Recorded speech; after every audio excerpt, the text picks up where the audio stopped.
Senhores telespectadores, estamos em Santarém. Eu já vim mais de uma vez a Santarém e hoje volto porque há coisas de que não falei e não falei porque as não sabia. Ninguém pode falar do que não sabe. Acho que são coisas que têm muito interesse, tanto para a história de Santarém como para a história de Portugal. Bom, liga-se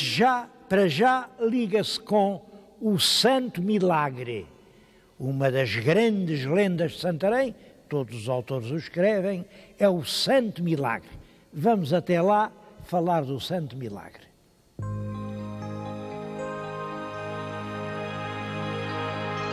Segundo a lenda, o Santo Milagre foi exatamente há 750 anos. Aqui a confraria do Santíssimo Milagre, com a colaboração da Câmara Municipal de Santarém e de todas as forças vivas, toda a gente vai este ano comemorar os 7 séculos e meio sobre o Santíssimo Milagre. Bom, o tal milagre foi assim. Havia aqui uma jovem santarena, jovem e casada,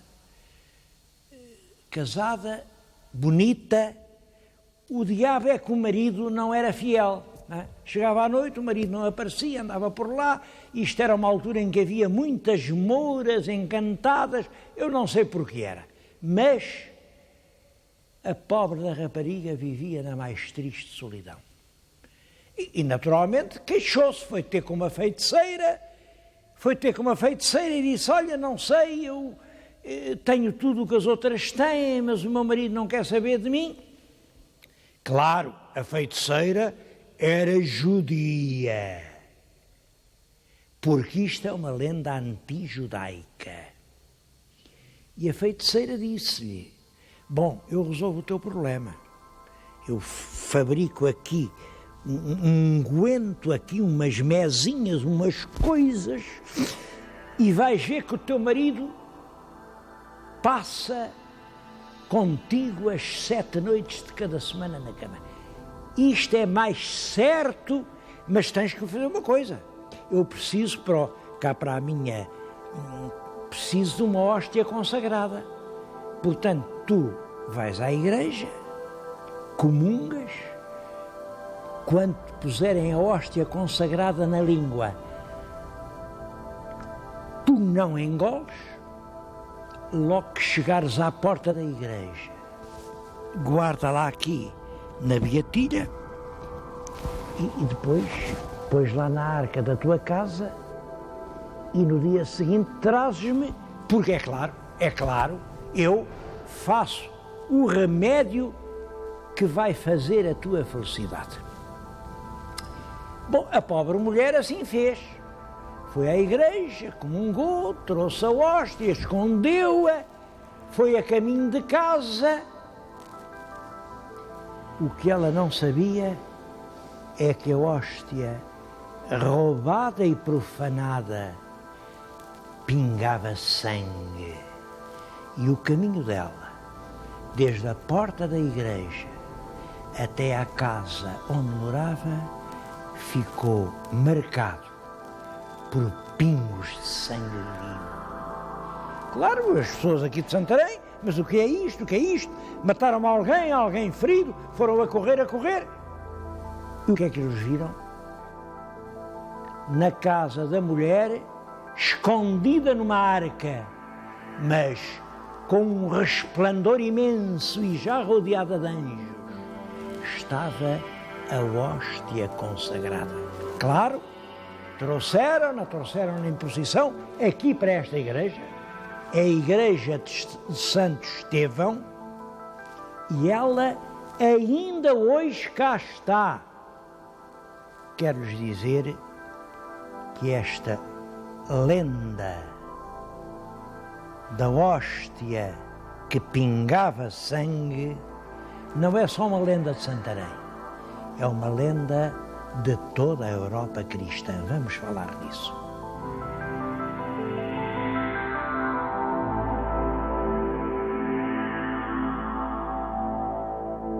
Há milagres desses na Itália, na França, na Espanha, na Checoslováquia, na Polónia, na Áustria, na Suíça, e a ideia é sempre a mesma. A hóstia consagrada pinga sangue. Julgo que isto está ligado com a cruzada contra os albigenses. Eu bem sei que isto não é uma aula, a gente não vai agora aqui falar na cruzada dos albigenses, mas não fica mal a ninguém saber que no século XIII, primeiros anos do século XIII, no sul de França, estou a falar do Loire para baixo, em toda esta região, espalharam-se ideias que não eram muito conformes àquelas que o Papa considerava obrigatórias. Eram ideias críticas, ideias de racionalismo, tentavam fazer uma religião sem dogmas, uma coisa que se entendesse. Por outro lado, eram ideias de protesto, porque estavam muito contra a maneira como o clero vivia. Então Nosso Senhor pregou a pobreza e mandou-nos andar, e eles, aquela riqueza, aquela opulência, protestavam contra tudo isso, como mais tarde o Lutero veio a fazer, e foi isso que, a certa altura, levou o Papa a mandar para lá um representante, um legado para perseguir os que diziam essas heresias. Bom, o legado foi morto, foi assassinado por um escudeiro do conde de Toulouse. O conde foi acusado de ter sido ele quem mandou matar o legado do Papa, e aí o Papa não está com meias medidas. Mandou pregar uma cruzada. Disse que tanto fazia ir morrer no sul de França como ir morrer à Terra Santa. Mais de 50 mil cavaleiros do norte. Porque ele, além de pregar a cruzada, dizia o seguinte: quem vier lá de cima pode ficar com tudo quanto apanhar cá em baixo, com casas, com castelos, com feudos, com fortunas, com dinheiro. O que apanhar aí cá em baixo fica para quem apanhar. Imaginem, é claro, é meia França que vem para o sul para punir os albigenses. Foi realmente um quadro trágico, é das coisas mais terríveis da história da civilização europeia, porque é bom que saibam isto. Esta região do sul, era o Languedoc, a Provença é aqui, está o Languedoc, era a região mais civilizada da França, mais rica, era o país das comunas, o país com mais dinheiro, o país onde precisamente essa fartura, essa abundância, essa liberdade levava os homens a querer pensar pela sua própria cabeça, porque as pessoas, em regra, só são donas da sua própria cabeça quando já não têm problemas de estômago. E era o que acontecia aqui. Bem, pois tudo isso, e apesar do Languedoc ser uma nação com língua própria, com identidade própria, ela foi completamente esmagada. Estou a dizer isto porque nós, portugueses, também temos cultura própria, identidade própria, independência própria. Isso não quer dizer que sempre a tenhamos. Aqui aconteceu essa tragédia. É claro, eles foram esmagados, houve milhares e milhares de mortos. Foi aqui que se passou aquela história. A certa altura, os cruzados tomaram uma cidade e havia milhares e milhares de prisioneiros. Foram perguntar ao legado do Papa: o que é que a gente faz a esta gente toda? E o legado disse: então, mata. Então, mas uns são hereges, outros estão inocentes. E o legado respondeu: pois é, mas quem tem que decidir Quem é herege, quem é inocente é Nosso Senhor. E Nosso Senhor encarrega-se de mandar os inocentes para o céu. Esta história que se conta muito e que parece que foi verdadeira, dá-nos uma ideia da ferocidade desta guerra.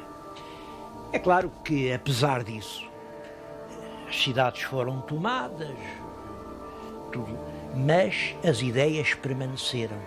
E então o Papa mandou para lá pregadores. Um pregador que se salientou muito era um espanhol, Domingos de Gusmão.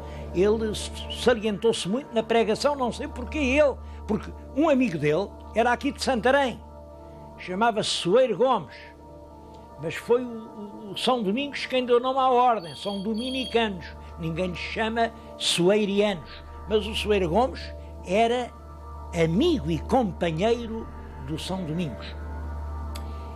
Uma das coisas que os hereges diziam é que não acreditavam que a hóstia consagrada fosse corpo e sangue do próprio Jesus Cristo. Diziam, não, isso é certo que na última ceia Cristo pegou no pão, pegou no vinho e disse aos seus discípulos, tomai e comei, este é o meu corpo. Este é o meu sangue. Mas eles diziam, bom, mas isto não é para ser tomado à letra. O que isto significa é que Cristo, Filho de Deus, queria dizer que ele era a própria natureza criada. Deus, o Criador, e ele, a criatura. Era o que diziam os hereges aqui do sul de França. Ora bem, os dominicanos diziam, não senhor, isto é para ser tomado à letra, mas precisavam de provas. E as provas eram estas, tanto aquilo era o sangue, que quando era ultrajado, aquilo pingava sangue. Pingou sangue aqui na calçada de Santarém, é o Santíssimo Milagre, e assim aconteceu por toda a Europa. Há uma coisa que eu acho curioso, é que 2 anos antes do milagre de Santarém, deu-se um milagre em Itália, o milagre de Bolsena. Não foi bem como aqui, era um padre que vinha de Praga, ao elevar a hóstia, teve dúvidas e perguntou, mas, meu Deus, será mesmo, como dizem, isto será o próprio corpo e sangue? Ele a duvidar, a hóstia a desfazer-se e os pingos vermelhos a pingarem a toalha do altar. Esse milagre, que é o famoso milagre de Bolsena, comoveu o Papa, nessa altura vivia em Orvieto, e o Papa mandou construir em Orvieto uma igreja que é uma coisa... Poucas vezes me tenho sentido tão emocionado como em Orvieto. É um dos mais belos monumentos de toda a cristandade. E lá está num monumento muito luxuoso, a tal toalha do altar, onde dizem que pingou o sangue da hóstia. Eram evidências, porque contra factos não há argumentos, e os dominicanos, onde quer que estavam, conseguiram que acontecessem factos assim. Ora bem, acontece que no ano de 1217, o ano de 1217 é o ano do assalto e da chacina de Toulouse. O chefe dos hereges era o conde de Toulouse. Pois bem, veio de Toulouse para Santarém o Soeiro Gomes. E o Soeiro Gomes esteve primeiro noutros sítios, aqui perto, mas veio fazer o seu convento, o convento dos dominicanos, aqui em Santarém. E é nessa pregação que surge o Santo Milagre de Santarém.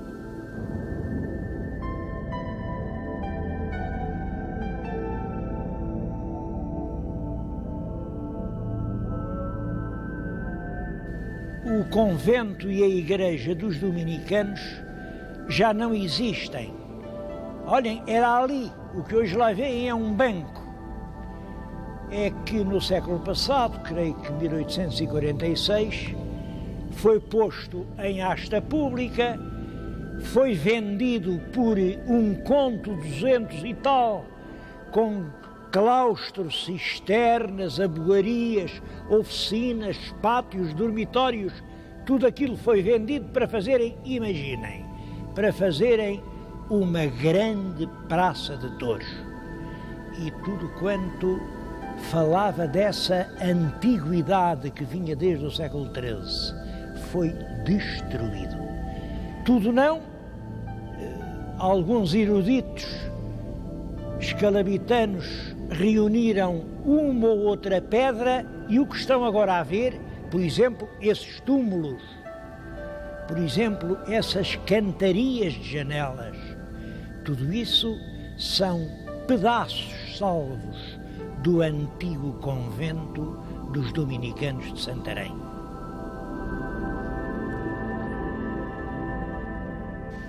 A verdade é que, desde o século XIII até ao século XIX, aquela hóstia sangrenta foi objeto de uma constante veneração aqui em Santarém. Vinha gente de toda a parte. No século XIX aconteceu isto. Vem a invasão francesa, esta gente foi-se toda, aqui o prior da igreja foi buscar a âmbula, escondeu-a no fato, fugiu também, e depois de muitas aventuras, que eu agora não vou contar por causa do tempo, foi escondê-la no Palácio de Marvila, em Lisboa, que era a residência do Cardeal Patriarca. É hoje o Palácio da Mitra. Bom, e lá ficou lá muitos anos, porque o senhor Cardeal Patriarca não estava disposto a devolver o Santo Milagre a Santarém. E isto era uma luta. Os de Santarém, queremos para cá o Santo Milagre, queremos para cá o Santo Milagre. O senhor Cardeal dizia, não, o Santo Milagre veio dar aqui, é aqui que ele está. E é nessa altura que se dá o caso, não sei se foi milagre ou não, o caso do homem das botas. Imaginem que aparece nos jornais de Lisboa um anúncio. Botas milagrosas inventaram-se. Era um inglês, diz que tinha inventado umas grandes botas, punha-se o pé naquela bota e ele jurava que ia atravessar o rio Tejo posto nas botas e que ia passar de Lisboa até a Almada ao meio-dia embarcado nas botas. Bom, podem imaginar o que aconteceu. Não ficou viva alma em casa. Desde Sacavém à Cruz Quebrada veio tudo às docas para ver o homem das botas. Claro, passou o meio-dia, eram 2, eram 3, o homem não veio, mas uns santarenos espertos foram ao Palácio da Mitra, enrolaram a preciosa relíquia e trouxeram-na outra vez para Santarém. Vejam lá se esse caso das botas não foi milagre.